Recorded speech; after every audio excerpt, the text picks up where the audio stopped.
Hi friends, మళ్ళీ మీ ముందుకు వచ్చేసానండి. ఈసారి ఏం తీసుకొచ్చాను తెలుసా?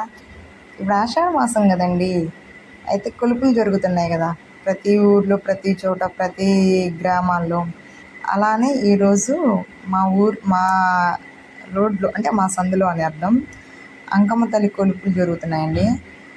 అండ్ నెక్స్ట్ ఆషాఢ మాసం సారె కూడా తీసుకొస్తున్నారు వేరే వాళ్ళు. అది కూడా రెండు కలిసాయండి. ఒకసారి చూడండి, అసలు అబ్బబ్బబ్బా మామూలుగా లేదు అసలు.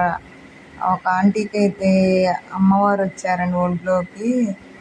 చూడండి అసలు ఏం భలే జరిగింది అసలు. ఆ డ్రమ్స్ వాళ్ళు కూడా అసలు భలే కొడుతున్నారు అసలు.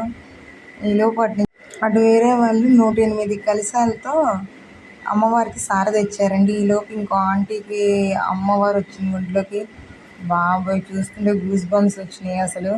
మామూలుగా కాదండి బాబు. అసలు పసుపు నీళ్ళు వెళ్ళారు, నిమ్మకాయ పెడుతున్నారు. అసలు ఆ సాంబ్రాణి వేసినా కూడా ఆవిడకి ఒంటి మీద అలాగే ఉంది అమ్మ. చూడండి, ఇంకా డ్రమ్స్ ఇంకా కొట్టమని అసలు పట్టుకోలేకపోయారు ఆవిడ్ని. ఆపడం అసలు అవ్వలేదు ఎవరి వల్ల. లాస్ట్ శాంతి ఇచ్చింది అమ్మ.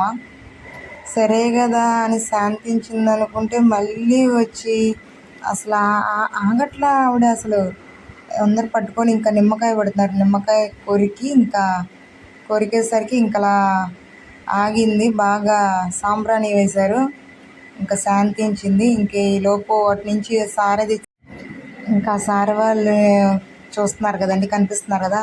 అసలు 2 కళ్ళు చాలట్లేదండి బాబోయ్.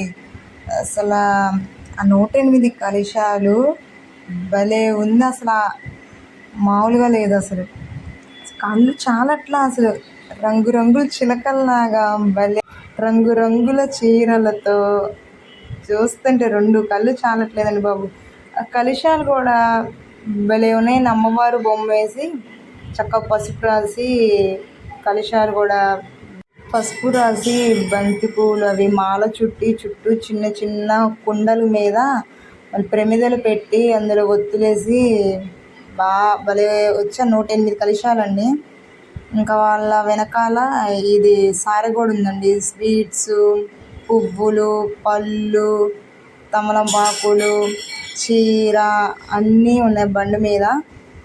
ఇంకా అది కూడా ఉంది. ఇంక ఇటేమో పక్కన ఇటు అంకమ్మ తల్లి కొలుపులుగా, వీళ్ళేమో ఎదురుకు వెళ్తున్నారు సార తెచ్చిన వాళ్ళు. వీళ్ళేమో రివర్స్లో అటు గంగానమ్మ గుడి దగ్గరికి వెళ్ళి పొంగల్ అవి పెట్టేసి ఇంకా మళ్ళీ రిటర్న్ వస్తారు. ఈలోపు వీళ్ళు సార తీసుకొని అంకమ్మ తల్లికి తీసుకెళ్తున్నారు. నాకైతే మాత్రం ఆషాఢ మాసం, శ్రావణ మాసం, ఈ 2 మాసం అంటే భలే ఇష్టం అండి. మరి మీకైతే ఏమో కానీ ఆషాఢ మాసం వస్తే ఇలా ఆడవాళ్ళందరూ గోరింటాకు పెట్టుకోవడం అదొకటి బాగుంటుంది. శ్రావణ మాసం వస్తే ఇలా 4 శుక్రవారాలు వరలక్ష్మి వ్రతం అని. స్కూల్ డేస్లో అనుకో భలే శుక్రవారం వస్తే చాలు కొత్త డ్రెస్సులు వేసుకొని ఇలా పువ్వులు పెట్టుకొని. ఇప్పుడు మ్యారేజ్ అయిపోయింది, ఇంట్లో పూజ చేసుకోవడం. నాకు ఎలాగో ఆడపిల్లలు లేరు కాబట్టి మగపిల్లలు కాబట్టి ఇంకేం రెడీ చేస్తే ఏం లేదు. అదే ఆడపిల్లలు అయితే బాగుంటుంది. ఇదండి.